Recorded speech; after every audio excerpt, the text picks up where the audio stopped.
We've got the playback now from President Trump and Vladimir Zelensky at the UN. Let's listen in. But this is an important one, and we have great respect for the fight that Ukraine is putting up. It's pretty amazing, actually. So, Mr. President, please. Thank you so much, Mr. President. First of all, thank you for this meeting. Thank you for your personal efforts to stop this war just now, Mr. President. And I have to say that just now our first ladies of Ukraine, first ladies of the United States. Yes. Just now we'll have a meeting about Ukrainian children. Thank you for Melania's personal involvement to this topic. And this is very important. I will brief Mr. President and his team what's going on the battlefield. We have good news. Of course, we want to stop the war with your help, first of all.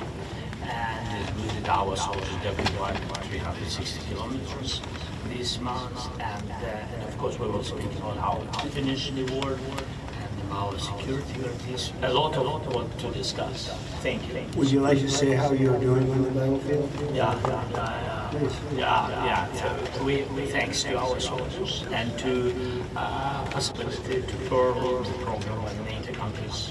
By the way, thanks to your support, they can buy weapon from the United States. So our soldiers this month they occupied the 360 kilometers and they encircled 1,000 soldiers. And of course we want to exchange because we need our soldiers in any case. But thanks to our soldiers we have this possibility, this opportunity. We will continue until Russia will stop this war, and I hope that they will stop in any case. We know that the economy of Russia is doing well.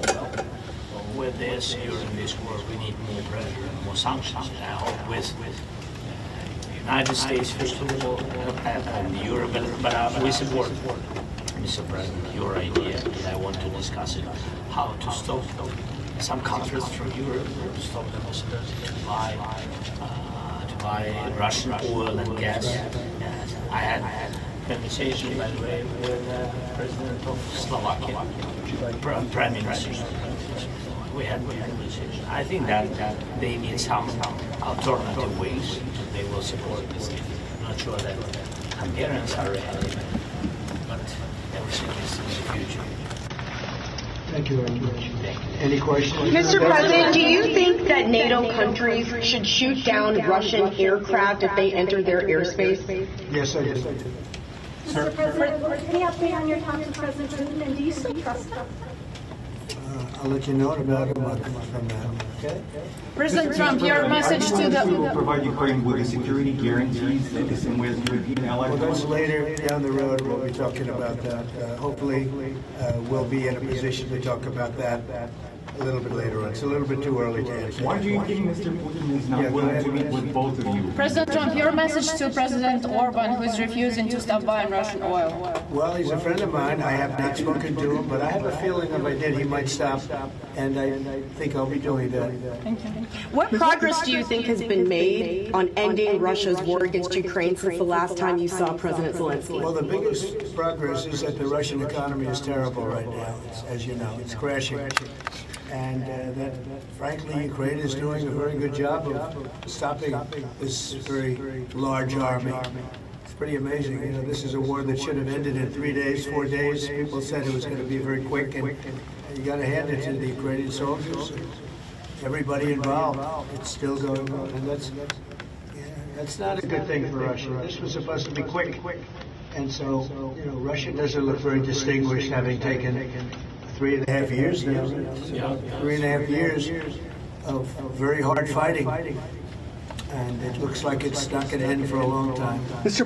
President, have you been briefed on the latest alleged drone incursion into Denmark? What do you think of that? And into Denmark, Copenhagen. Denmark is saying that there were some drones that shut down an airport, possibly Russian sabotage.